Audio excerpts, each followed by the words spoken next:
यदि आप किसी पार्टी के गुलाम हैं, किसी नेता के गुलाम हैं या विदेशी कल्चर आपको पसंद है तो यह वीडियो बिल्कुल मत देखिए। लेकिन यदि आपको भारत से प्यार है, भारतीय संस्कृति से प्यार है, अपने बच्चों के भविष्य की चिंता है तो यह वीडियो पूरा देखिए और अपने दोस्तों को भी फॉरवर्ड करिए।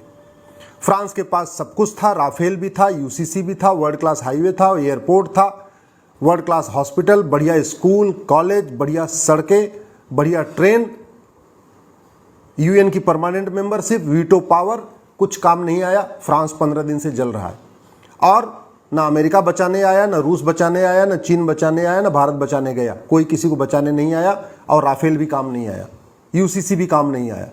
इसलिए अगर आपको भारत के भविष्य की चिंता है तो तत्काल 5 कानूनों की मांग करिए। सबसे पहला, 1860 के इंडियन पिनल कोड को रद्दी की टोकरी में फेंकने की मांग करिए।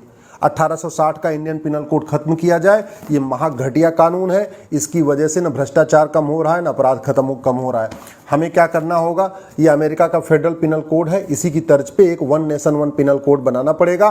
घूसखोरी, जमाखोरी, मिलावटखोरी, कालाबाजारी, नशा तस्करी, मानव तस्करी, सोना तस्करी, चंदन तस्करी, अलगाववाद, कट्टरवाद, माओवाद, नक्सलवाद, धर्मांतरण, घुसपैठ, सब के लिए एक कानून, एक ही किताब हो, एक ही कानून हो, उसी में सब chapter 1, chapter 2, chapter 3, chapter 4, chapter 5 करके सारा इसी में आ जाए। जिससे कि जब ये किताब थाने में रखी जाए तो जो कांस्टेबल हो, थानेदार हो, उसको सब पता हो कि कौन सा अपराध है, कौन सी धारा है। अभी 50 कानून चल रहे हैं, न हवलदार को पता, न थानेदार को पता, न कप्तान को पता, न एसडीएम को पता, और कई बार तो वकील को भी नहीं पता होता, जज को भी नहीं पता होता। तो पहला काम, one nation one penal code. इसमें जो एक चैप्टर धर्मांतरण हो, एक चैप्टर घुसपैठ हो, उसमें धर्मांतरण और घुसपैठ को राष्ट्र की सुरक्षा के लिए खतरा घोषित कर दिया जाए और एनएसए लगाया जाए। राष्ट्र की एकता अखंडता के लिए खतरा घोषित कर दिया जाए और यूएपीए लगाया जाए। धर्मांतरण और घुसपैठ को ऑर्गेनाइज्ड क्राइम घोषित कर दिया जाए। गैंगस्टर एक्ट लगाया जाए। 100% प्रॉपर्टी जब्त किया जाए। 10 से 20 साल की सजा दिया जाए। मैं गारंटी के साथ कहता हूं धर्मांतरण भी रुक जाएगा और घुसपैठी अपने आप भाग जाएंगे। एनआरसी की जरूरत ही नहीं पड़ेगी। घुसपैठिए इसलिए रुके हुए हैं, उनकी आवभगत हो रही है, उनको मुफ्त में राशन, मुफ्त में मकान, मुफ्त में दुकान मिल रहा है, वजीफा मिल रहा है, इसलिए रुके हुए हैं। जैसे ही 100% प्रॉपर्टी जब्त करने और 10 से 20 साल की सजा देने का कानून बनेगा, 80% घुसपैठिए खुद ही भाग जाएंगे। जो बचे हुए 20% है, पुलिस उनको आराम से ढूंढ लेगी। दूसरा, 1861 का पुलिस एक्ट खत्म किया जाए। नया एक one nation one police code बनाया जाए। 1 घंटे के अंदर एफआईआर दर्ज करना अनिवार्य किया जाए कि शिकायत के 1 घंटे के अंदर एफआईआर दर्ज करना कंपलसरी होना चाहिए और 1 महीने के अंदर जांच पूरा करना आवश्यक होना चाहिए। ये बाकायदा one nation one police code में लिखा होना चाहिए। पुलिस चार्टर लागू करना पड़ेगा। आज की डेट में यूपी की पुलिस अलग तरीके से काम कर रही है, केरल की अलग, बंगाल की अलग, बिहार की अलग, झारखंड की अलग। जैसा जहां पे जिस पार्टी की सरकार है उसी के अकॉर्डिंग पुलिस काम करती है। हमें ऐसा कानून नहीं चाहिए। आज जो पुलिस एक्ट है 1861 का, इसके कारण पुलिस सत्ता की गुलाम बनी हुई है।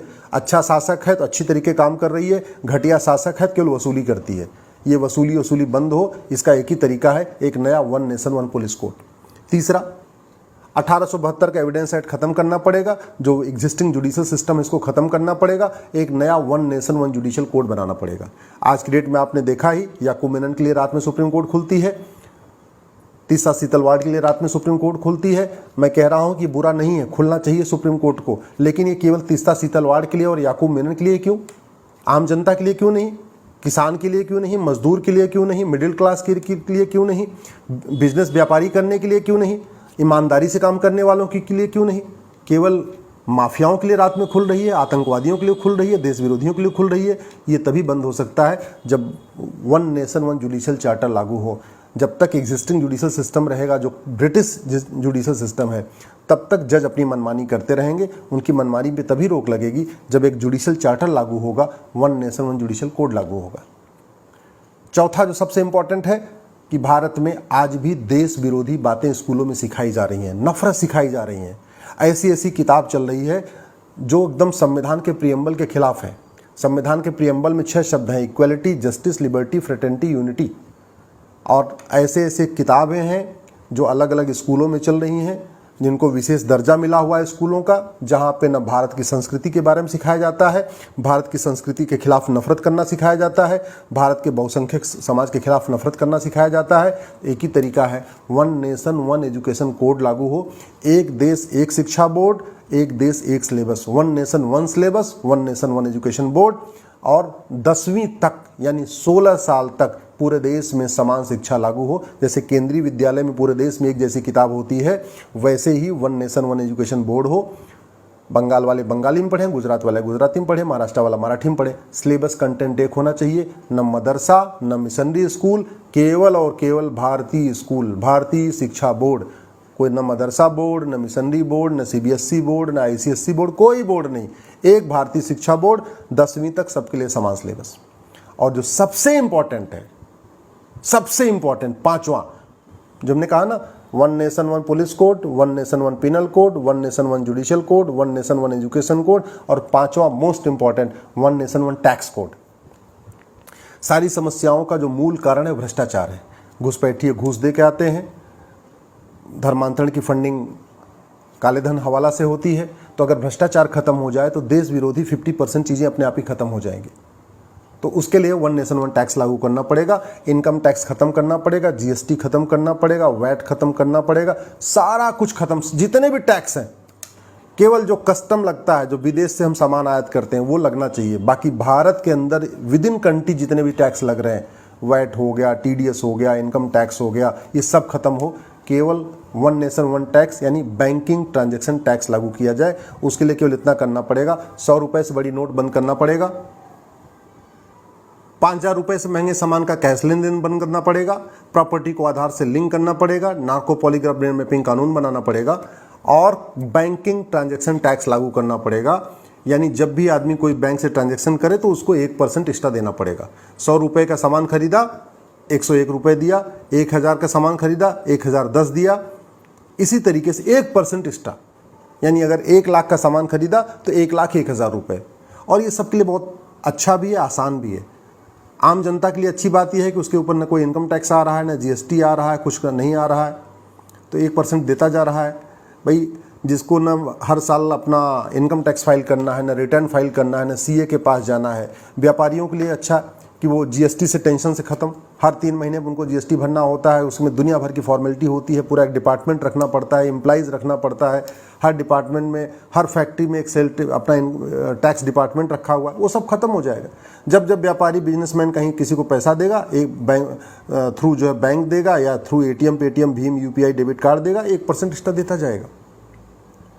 सरकार के पास ज़्यादा इनकम होगी और आम जनता को बहुत लाभ होगा। और जो सबसे बड़ी बात, ये भ्रष्टाचार खत्म हो जाएगा। कुछ लोग सोच रहे होंगे कि ये बैंकिंग ट्रांजैक्शन टैक्स गरीब आदिवासी कैसे करेगा। 48 करोड़ जनधन खाता खुला हुआ है, जनधन खाता केवल गरीबों का होता है।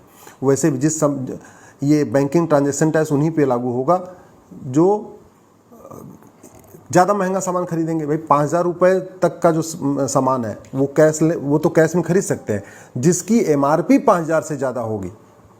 जैसे अगर रेल टिकट खरीदा 5,000 से महंगा, एयर टिकट खरीदा 5,000 से महंगा, कोई ऐसा सामान खरीदा जिसकी एमआरपी 5,000 से है, अगर 4,000 रुपये का शर्ट है तो कैश में खरीद सकते हैं। अगर 5,000 रुपये से महंगा शर्ट है तो उसको आपको ऑनलाइन देना है। तो गरीब आदमी तो वैसे ही बेचारा वो न आईफोन खरीदता है, न स्कूटर खरीदता है, न कार खरीदता है, मोबाइल खरीदता है। और वैसे भी भारत में 225 करोड़ खाते हैं इस समय टोटल, 130 करोड़ तो आधार बन चुका है। गरीब से गरीब आदमी बैंक से जुड़ा हुआ है। किसान सम्मान निधि जो आती है वो गरीबों को आती है। इसका मतलब आदिवासी, ट्राइबल, सब आदमी, हिंदू, मुस्लिम, सिख, ईसाई सब बैंक से जुड़ गया है। तो आज की डेट में बैंकिंग ट्रांजैक्शन टैक्स लागू करना बहुत संभव है। ये वन नेशन वन टैक्स लागू करते ही, यानी बीटीटी लागू करते ही, मैं गारंटी के साथ कहता हूँ माओवाद खत्म हो जाएगा, नक्सलवाद खत्म हो जाएगा। बीटीटी लागू करते ही जो मणिपुर जल रहा है, ये पूर्वोत्तर का अलगाववाद खत्म हो जाएगा। बीटीटी लागू करते ही जो कश्मीर में अलगाववादियों की फंडिंग हो रही पूरी खत्म हो जाएगी। बीटीटी लागू करते ही जो मिशनरियों को बहुत बड़ी मात्रा में फंडिंग होती है काला धन और हवाला एफसीआरए के जरिए, उस पर रोक लग जाएगा। तो बीटीटी से धर्मांतरण भी रुकेगा, भ्रष्टाचार भी रुकेगा, थाने की दलाली रुकेगी, तहसील की दलाली रुकेगी, कोर्ट में जो न्याय बिक रहा है वो बंद हो जाएगा। जो घूस लेके जज किसी को जमानत देते हैं वो सारा सिस्टम खत्म हो जाएगा। क्योंकि पैसा लेंगे तो खर्च ही नहीं कर पाएंगे, जब खर्च नहीं कर पाएंगे तो पैसा लेंगे क्यों। बीटीटी ऐसा बढ़िया सिस्टम है कि इसमें पहली बात तो आदमी कैश ले ही नहीं सकता है, क्योंकि कैश पे बैंक से कैश निकासी पे भी बैन रहेगा। ज़्यादा कैश आप बैंक से निकाल ही नहीं सकते। हर महीने की एक लिमिट होगी, हर महीने बैंक से आप इतना मैक्सिमम पैसा ले सकते हैं। तो ऐसे में 5 कानून सरकार लागू कर दे, 1 nation 1 penal code, 1 nation 1 police code, 1 nation 1 judicial code, 1 nation 1 education